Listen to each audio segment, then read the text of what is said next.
In the deserts of the American Southwest and northern Mexico, where summer heat regularly reaches levels that most crops cannot survive, there exists a bean that was never designed for comfort or abundance, only for endurance, and it is known as the tepary bean, scientifically classified as Phaseolus acutifolius.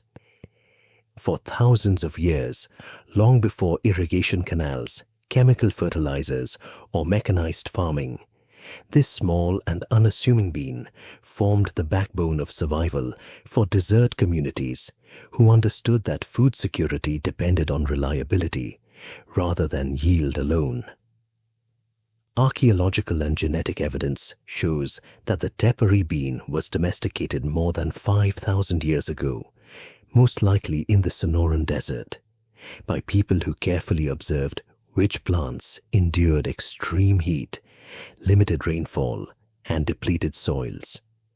This was not accidental agriculture, but deliberate selection, repeated over generations, as seeds were saved only from plants that survived the harshest conditions. In regions where corn struggled and wheat could not grow at all, tepary beans provided consistent nourishment when other foods failed. One of the reasons the tepary bean was so highly valued was its efficiency, as it required very little water and often depended solely on brief seasonal rains to complete its growth cycle. In favorable conditions, it could mature in as little as 60 days, allowing communities to secure food even in short growing windows. Nutritionally, tepary beans offered high levels of plant protein and dietary fiber compared to many other foods available in arid regions, making them especially important in places where meat was scarce or unreliable. Indigenous groups such as the Tohono O'odham, Pima, and other desert-dwelling peoples cultivated tepary beans as part of an agricultural system that respected the limits of the land rather than attempting to overpower it. Seeds were planted in dry washes and floodplains that briefly filled during seasonal rains, allowing the soil to absorb moisture before returning to dryness, while the bean's deep roots and drought-adapted physiology enabled it to complete its life cycle with minimal water.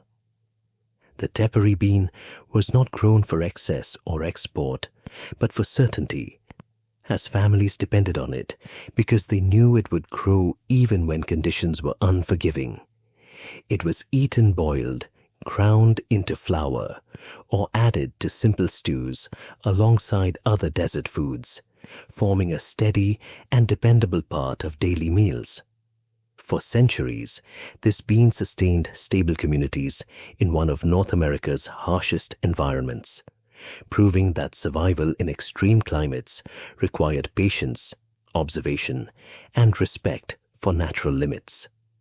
Today, as rising temperatures and water shortages place increasing strain on modern agriculture, the tepary bean stands as a reminder that some of humanity's most effective food solutions are not new discoveries, but ancient practices shaped by experience, endurance, and careful attention to the land.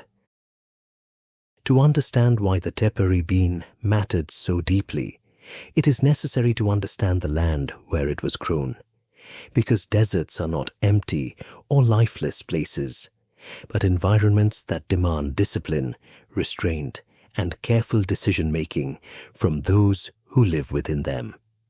The Sonoran Desert and surrounding regions experience long periods of intense heat, unpredictable rainfall, and soils that offer little forgiveness to careless farming. In these conditions, every planting decision carried weight because a failed crop could mean hunger, not inconvenience. Desert communities learned to observe their surroundings closely, paying attention to subtle signs such as cloud patterns, soil texture, and the behavior of plants after brief rains. Food choices were not guided by abundance or taste alone, but by reliability and survival over time. Crops that required constant water or rich soil were avoided, not because they lacked value, but because they demanded more than the land could safely provide. The tepary bean earned its place within this system because it aligned with the desert's rhythms rather than opposing them. Instead of needing steady irrigation, it relied on short bursts of moisture from seasonal monsoon rains, which arrived suddenly and disappeared just as quickly. Farmers planted tepary beans in dry washes and low-lying floodplains, where rainwater naturally collected and soaked into the soil before moving on. These locations appeared barren for much of the year, but experienced brief moments of fertility that the tepary bean was uniquely suited to use.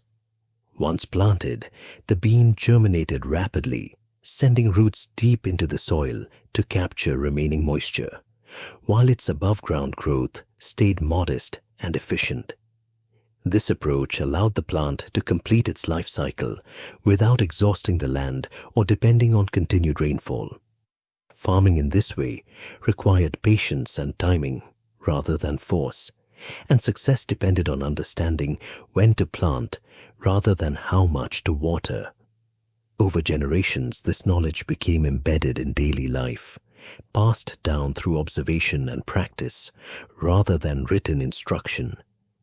The tepary bean fit naturally into a broader food system that included other desert-adapted plants such as mesquite pods, squash, and native greens, creating a diet that was resilient rather than abundant.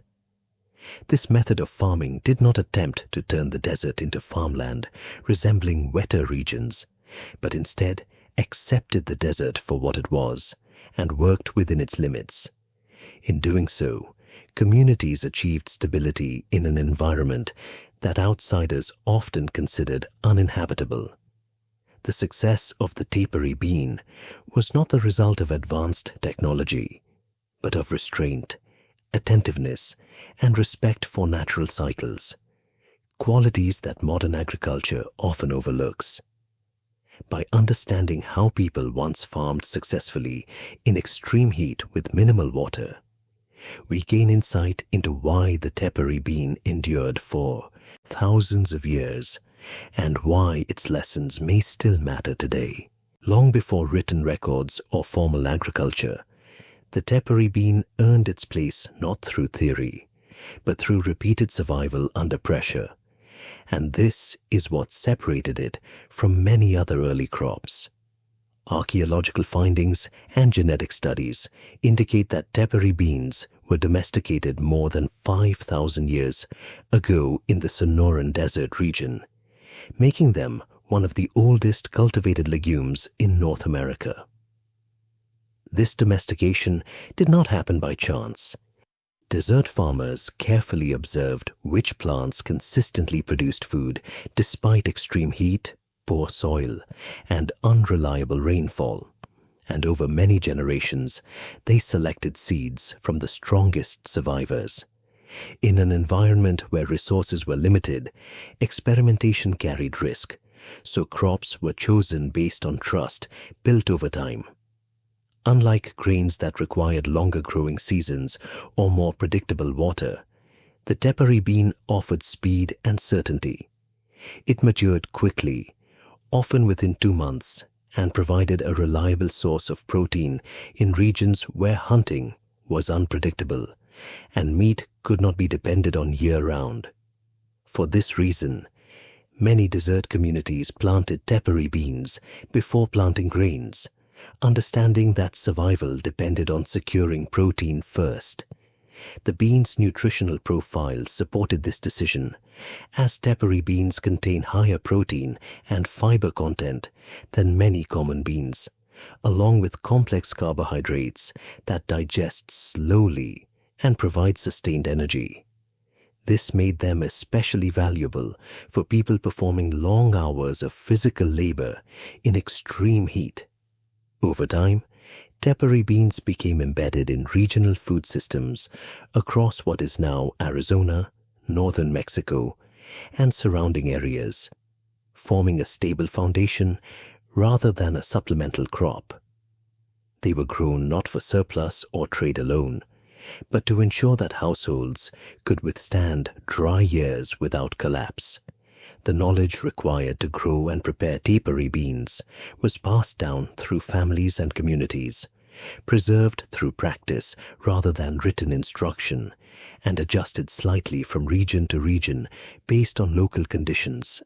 Cooking methods were simple and practical, often involving soaking and boiling to soften the beans and improve digestibility, or grinding them into flour to extend their use across multiple meals. What is especially notable is that tepary beans were not treated as a crop to be improved endlessly for higher yield, but as one that had already reached a balance between human need and environmental constraint.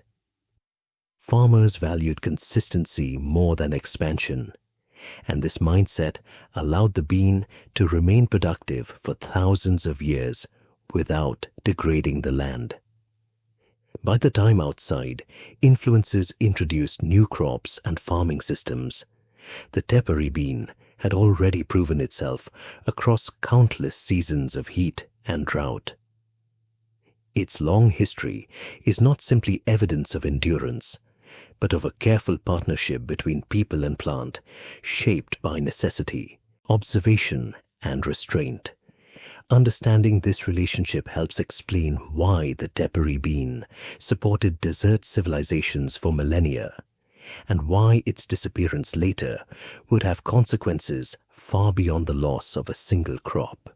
The reason the tepary bean survived where so many other crops failed lies not in human engineering, but in how the plant itself adapted over thousands of years to some of the harshest growing conditions on the continent. Unlike crops bred for mild climates and steady irrigation, the tepary bean evolved in environments where heat was relentless and water was unreliable, and this history shaped every part of its structure and behavior. One of its most important traits is heat tolerance, as tepary beans continue normal growth at temperatures that cause many other legumes to stop flowering or fail to set seed. While common beans often suffer damage when temperatures rise above 90 degrees Fahrenheit, tepary beans can remain productive well beyond that threshold, allowing them to mature even during extreme summer heat. Their leaves are smaller and more efficient, reducing water loss, and the plant naturally limits excessive growth so that energy is directed toward survival and seed production rather than size. Another critical advantage of the tepary bean is its drought response. When water becomes scarce, the plant slows its surface activity, conserving moisture rather than exhausting itself, and resumes growth quickly when even small amounts of rain become available. This flexibility allows it to take advantage of short, unpredictable rain events that other crops cannot use effectively.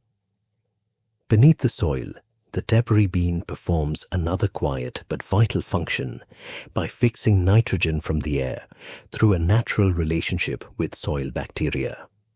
This process enriches the soil rather than depleting it, leaving fields healthier after harvest than before planting, an outcome that is rare in modern agriculture. For desert farmers, this meant that growing tepary beans did not require fertilizers or long recovery periods for the land. The plant's rapid life cycle also played a major role in its reliability, as it could complete seed production in as little as 6 to 8 weeks under favorable conditions, reducing the risk of crop failure caused by prolonged drought. These traits combined to create a plant that was not dependent on ideal conditions, but resilient under imperfect ones. What modern researchers later confirmed through field trials and laboratory analysis was already understood through experience by desert communities, namely that the tepary bean was not simply tolerant of stress, but designed around it. Its protein content, fiber levels, and mineral profile remained stable even under harsh growing conditions, ensuring consistent nutritional value regardless of weather fluctuations. In contrast to crops that require constant human intervention to maintain productivity, the tepary bean demanded very little once planted, making it especially valuable in regions where labor, water, and tools were limited. This combination of heat tolerance, water efficiency, soil improvement, and nutritional reliability explains why the tepary bean remained productive for thousands of years without exhausting the land or the people who depended on it. It was not a crop that promised abundance, but one that delivered survival with remarkable consistency, a quality that modern food systems are once again being forced to reconsider as climate conditions become more extreme. Despite its resilience and long history, the tepary bean did not disappear because it failed, but because the systems around it changed, and those changes favored control, speed, and profit over reliability. Beginning in the colonial period and accelerating into the 20th century, new crops were introduced into the desert regions of the Southwest, including wheat, corn, and later cotton, all of which required more water, more labor, and eventually more machinery. These crops fit better into emerging economic systems that valued uniform harvests, predictable yields, and centralized control, while the tepary bean, which matured unevenly and often required hand harvesting, did not. As mechanized farming expanded, crops that could be planted, irrigated, and harvested by machines were favored, and those that resisted standardization were labeled inefficient. Government support and agricultural subsidies followed these priorities, reinforcing monoculture farming and pushing aside crops that had sustained local populations for generations. The tepary bean, which thrived without irrigation and improved soil health rather than depleting it, offered little opportunity for profit through fertilizers, patented seeds, or large-scale infrastructure, and as a result, it faded from commercial agriculture. By the mid-20th century, it had nearly vanished from fields, surviving only in small plots and in seeds carefully preserved by families who refused to abandon it. Yet, even as it disappeared from common use, the conditions it was designed for began to spread. Rising temperatures, prolonged droughts, and declining soil quality have increasingly challenged modern food systems, especially in arid and semi-arid regions.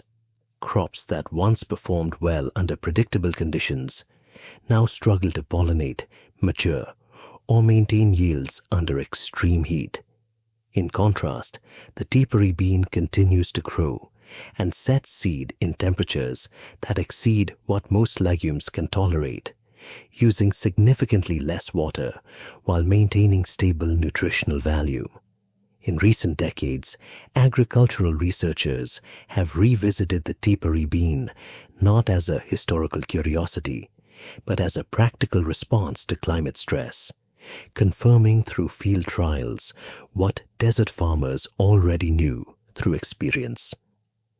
Studies have shown that tepary beans require far less irrigation than common beans and soybeans, while offering comparable protein levels, making them well suited for regions facing water scarcity.